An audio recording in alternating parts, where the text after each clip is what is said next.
Hey guys, it is Friday once again, so if you've come back to hear some scary stories, then settle in with your favorite cider or tea or whatever you prefer, and let's tell some ghost stories. So the first story I'm going to tell you today is an urban legend that I found on this Scary Stories app, and it is called Big Liz.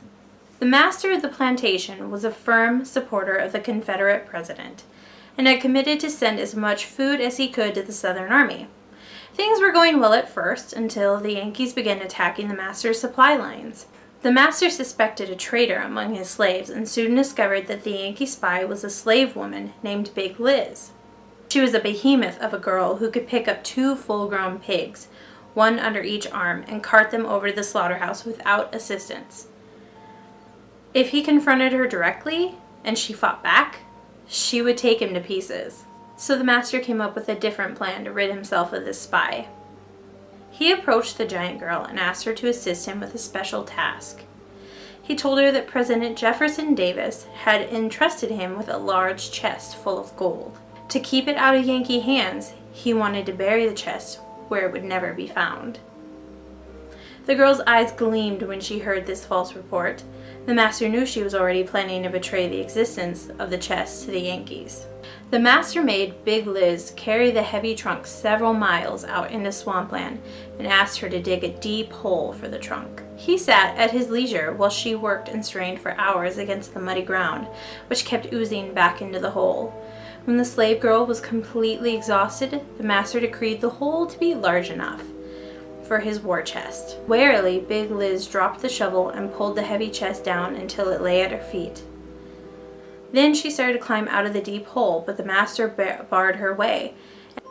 Big Liz gazed up at him in sudden fear as he leaned over her.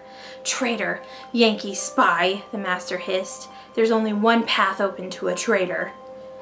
The master swung his sword at her, and the sharp edge of the blade cut clean through the slave girl's neck. Her head went rolling away into the tall grass as her body toppled across the chest. The master heaped dirt over the chest and the body of the slave girl who had betrayed him. Briefly, he considered finding her head and burying it in the pit with her body, but it was too dark to go wandering through the dangerous marshland, and he knew that scavengers would make short work of the head when they found it. As the master walked toward home through the dark swamp, he became aware of a prickling sensation at the back of his neck. The master walked faster as clouds obscured the light of the moon. The master's teeth chattered as a breeze cut through him like the sharpened blade of the sword at his side, and his straining ears picked up the sound of footsteps on the path behind him. The master was filled with a terrible superstitious dread of demons and witches and ghosts. He broke into a panicked run, fleeing up the path as fast as his legs would carry him. To his relief, he saw the lights of his house rise before him, and he knew he was home. As he rounded the back corner of his house, he was confronted by a massive, dirt-encrusted figure that glowed with blue fire. The smell of rotting leaves and marsh grass filled his nostrils, and his eyes raced up and up the tall creature until they rested on the stump of its neck, where a head had resided only an hour before. Then he heard a chuckle from the creature's side, and he saw the phantom's head tucked under her arm.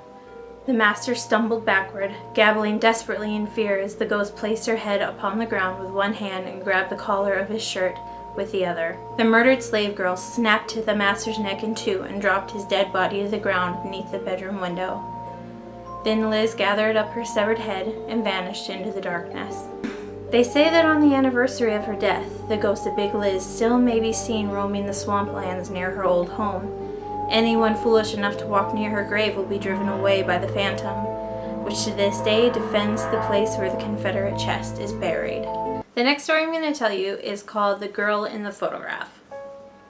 One day, a boy was sitting in his classroom in school. He was extremely bored and was waiting for the school bell to ring.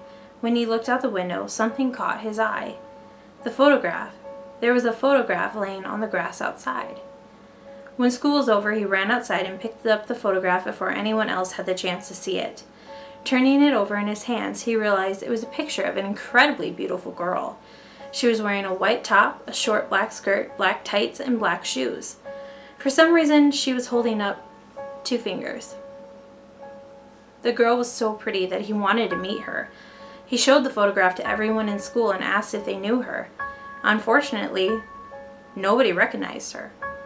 That night, when he went to bed, he placed the photo on his bedside table and went to sleep. Around midnight, he woke up. There was something tapping on his window. Then he heard what sounded like someone giggling. More than a little frightened, he worked up the courage to investigate it. He jumped out of bed and went over to the window and opened it. There was nothing there. The next day, he showed the photo to his friends and neighbors and asked if they knew the mysterious girl. Everybody he asked said they'd never seen this girl before in their lives. That night, as he lay in bed, he heard the tapping sound again. He looked out the window and could just make out a figure standing on the other side of the street. He couldn't be sure, but it looked like the mysterious girl in the photograph. Clutching the picture tightly, he threw on his clothes and raced downstairs and out the front door. As he crossed the road, he forgot to look both ways and was suddenly hit by a car. The driver got out of the car and ran over to the boy to help, but it was no use. The boy had been killed on impact. The driver noticed something clutched in the boy's hand. It was a photograph. Turning it over in his hands, the driver realized it was a picture of an incredibly beautiful girl. She was wearing a black top, a short black skirt, black tights, and black shoes. And for some reason, she was holding up 3 fingers. I thought that story was so, I don't know, like I just really liked that story. It was like, I don't know, it's just really cool and not really what you were expecting, I guess. So the last story I'm going to tell you is called The Butcher Shop. And this, I feel like we should have seen this in like a TV show or something before now, but I haven't. But yeah, it's called The Butcher Shop. A young woman was walking down the street when she saw an old blind man coming towards her. He was stooped over and wore dark glasses and had a cane. He seemed to be having trouble walking, and when he was passing by her, he almost fell over. She grabbed his arm and steadied him, and he thanked her for her kindness. Then he asked the young woman if she could do a favor for him. "Could you please deliver this letter for me?" the blind man said. "I'm old and disabled, and I have a terrible time trying to find my way around the city." Being a nice person, the girl agreed to help him, and he handed her a letter with an address scrawled on the front. As the young woman turned to walk away, she happened to glance back and saw the man walking down the street quite quickly with his cane tucked under his arm. Then, to her surprise, the blind man took off his dark glasses and casually tossed them into a garbage can. Suspicious, the woman took the envelope to a nearby police station. The police went to the address on the letter, which turned out to be a butcher shop owned by an old couple. All seemed perfectly ordinary until the police asked the old couple to open the large refrigerator in the back of the shop. The old couple refused, so the police had to break it open themselves.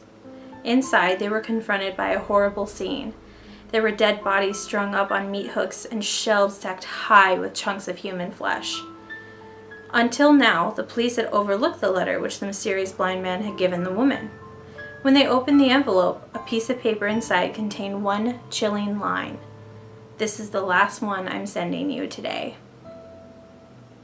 I just really liked that story because, like, I don't know, I feel like, what if that was happening and no one caught on and people were just disappearing and this is where they were disappearing to? Like, I don't know, I know I said like it feels like it's something you could see on TV, but it also feels like something that could happen in real life, and that is terrifying. Absolutely terrifying. Alright guys, thank you so much for watching. I hope you enjoyed this round of ghost stories. Come back next Friday for some more. I'm just so excited to be sharing ghost stories with you guys. I love telling them. I love reading them. I just love ghost stories so much, and this has been so much fun. Alright, thank you guys so much, and I will see you later.